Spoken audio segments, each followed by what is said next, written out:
Hey guys, welcome back to the channel. तो तू Juliet Jatti में जब से निम्रत आई है तब से एक बात बिल्कुल साफ देखने को मिल रही है कि वह नवाब के प्रति पूरी तरह ऑब्सेस्ड है।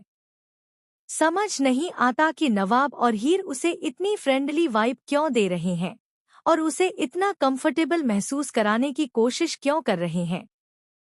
हो सकता है कि हीर को उससे थोड़ा जुड़ाव महसूस हो रहा हो, क्योंकि निम्रत भी एक छोटे से गांव से आई है। इसी वजह से हीर और नवाब उसे नैतिक सहारा दे रहे हैं, उससे अच्छे से बात कर रहे हैं और उसे अपनापन महसूस करा रहे हैं। वहीं दूसरी तरफ निम्रत का इरादा सिर्फ इतना है कि वह किसी भी तरह इन दोनों की दोस्त बन जाए।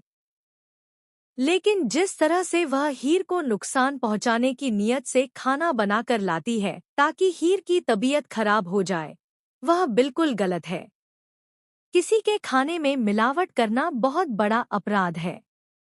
मगर इस बार उसकी साजिश का शिकार हीर नहीं, बल्कि नवाब बन जाता है।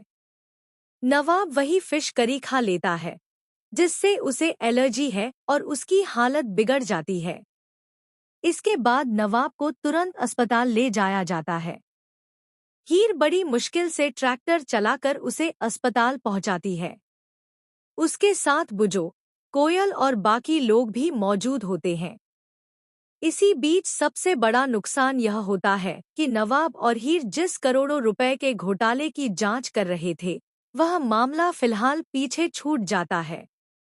उनकी कंपनी को भारी नुकसान पहुंचाने वाले असली गुनहगार तक पहुंचने का मौका भी हाथ से निकल जाता है। दूसरी तरफ दिलीप भी अस्पताल पहुंच जाता है।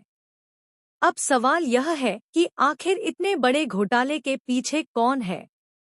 किसने यह सब किया? सन्नी और पम्मी तो पहले ही पैसे लेकर फरार होने का प्लान बना चुके हैं। वे नई जिंदगी शुरू करना चाहते हैं। अगर उन्हें जल्द नहीं रोका गया तो वे हमेशा के लिए गायब हो सकते हैं। अब हीर के सामने बहुत बड़ी चुनौती है।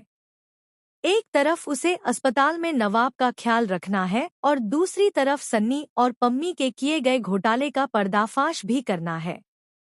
अगर समय रहते कार्रवाई नहीं हुई तो दोनों आसानी से बच निकलेंगे। अब यह पूरी जिम्मेदारी हीर के कंधों पर आ गई है कि वह दोनों को ढूंढे और सबके सामने एक्सपोज करे। दूसरी ओर दादी ने जिस तरह निम्रत को थप्पड़ मारा, वह बिल्कुल सही था। आखिर उसकी एक गलती की वजह से नवाब की जान पर बन